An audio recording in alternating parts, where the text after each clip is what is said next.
welcome back to our Sunday highlights, where we give you the core message of Pastor Hill's preach in a short and quick manner. My name is Sister Mary, and today right now with me is a very beautiful and graceful sister in Christ, Sister Lian. Say hi to our viewers. Hello po, mga kapatid. Hello, and Sister Lian will give us an answer to our 3 questions about the core message of today's sermon. So the title of our message for today is about serving God is a privilege. So Sister Dia, are you ready? Yes, I am ready na. So for our first question, sa panahon ngayon na ang dami dating pinagkakaabalahan, trabaho, studies, social media, and even our personal life, bakit mo masasabi na ang paglilingkod sa Diyos ay hindi pabigat, ngunit isang karangalan? Yan. Hindi dapat maging pabigat kailanman ang paglilingkod sa Diyos, mga kapatid. Napakalaking karangalan nito kasi dahil bukod sa dapat ang ginagawa natin, ang Diyos ang pinaglilingkuran natin. Hindi ba yung thought na yun is napakalaking karangalan na? Kaya isang malaking opportunity or privilege na makapaglingkod tayo sa Panginoon. Amen. Praise the Lord. And remember, sabi nga sa John 15:16, if I'm not mistaken, you did not choose me, but I chose you. Now, the mere fact that the Lord Jesus Christ chose us to be His hinirang is already an honor, no?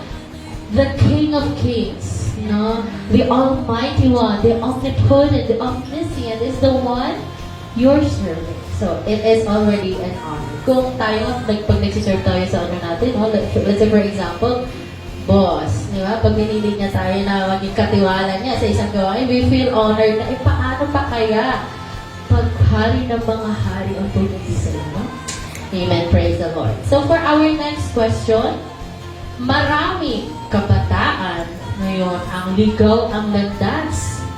Pero, ikaw ay tinawag mula sa kadiliman upang maglingkod.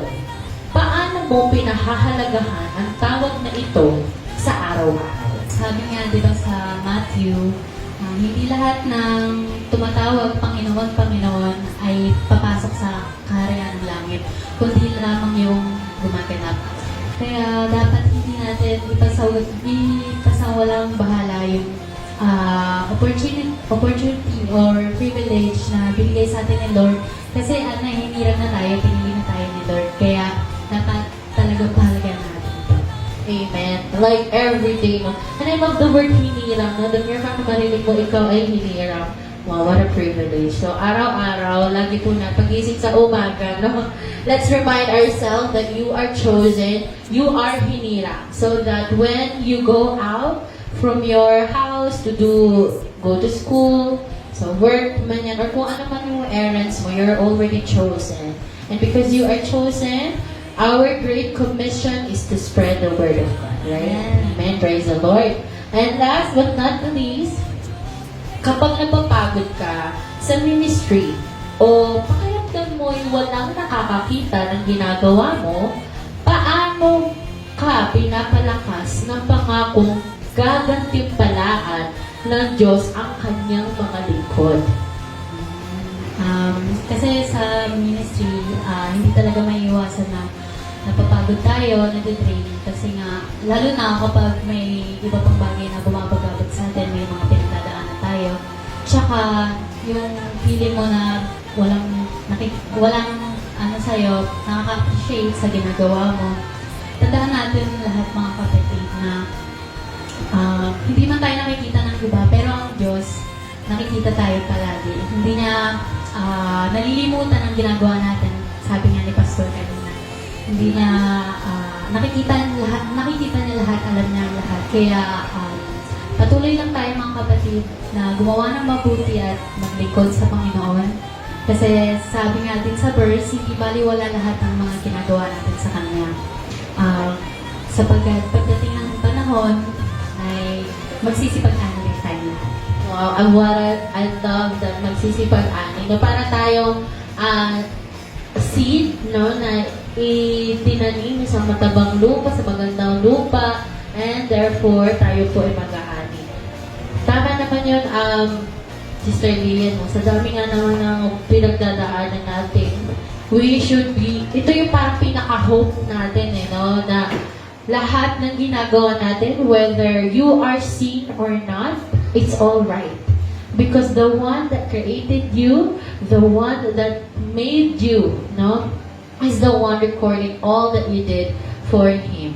And it's something very important to remember that in this life, hindi man tayo napapansin the life with the Lord, puputungan niya tayo ng crown of life. And remember, tinawag si Lord the very first time sa Genesis, El Roy, the God who sees. Okay? Whether it's hurt, whether it's pain, whether it's victory, God sees you.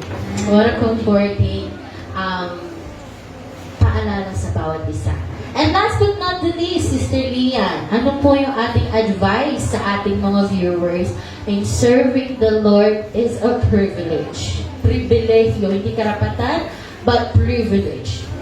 Ang advice ko lang po sa ating mga kapatiran ay patuloy lang po tayo sa paglilingkod sa Panginoon at huwag nating iisipin na ito ay responsibility lang natin or burden. Kundi ito ay isang privilege na binigay sa atin ni Lord. Sabi nga, di ba, many are called but few are chosen. Kaya, palagi natin tatandaan na serving God is always a great privilege. Amen. Praise the Lord. Maraming salamat, Sister Lian. Makatandaan po natin na serving God is a great privilege. It's not a right, but a privilege. Magkaiba po yun. And also, mga kapatid, no, once you are called, once you are already chosen, do not let go of your ministry because we have to, siguro gusto nating i-emphasize, no, that you already have an opportunity. Bakit mo papapakawalan yung pinagkaloob sa'yo ng opportunity ng hari ng mga hari? And because we are called to be a great commissioner of this world, meron tayong responsibility sa ating kapwa din, no? Na nakareceive tayo ng libre, no? Kaligtasan. This is also something that we need to share for the others. No? Because at the end of the day, at the end of this lifetime, once na bumalik ang ating Lord Jesus Christ, no? Bibigyan niya sa atin ang ating gantimpala and gusto niya lahat tayo magkakasama. So, serve Christ is a privilege with gladness. Ayun lang po mga kapatid. Maraming salamat po. And thank you so much, Sister Lian, for answering 3 questions for our Sunday highlights. And we'll see you next week. Bye! Ikaw ang tunay na Diyos, ika'y wala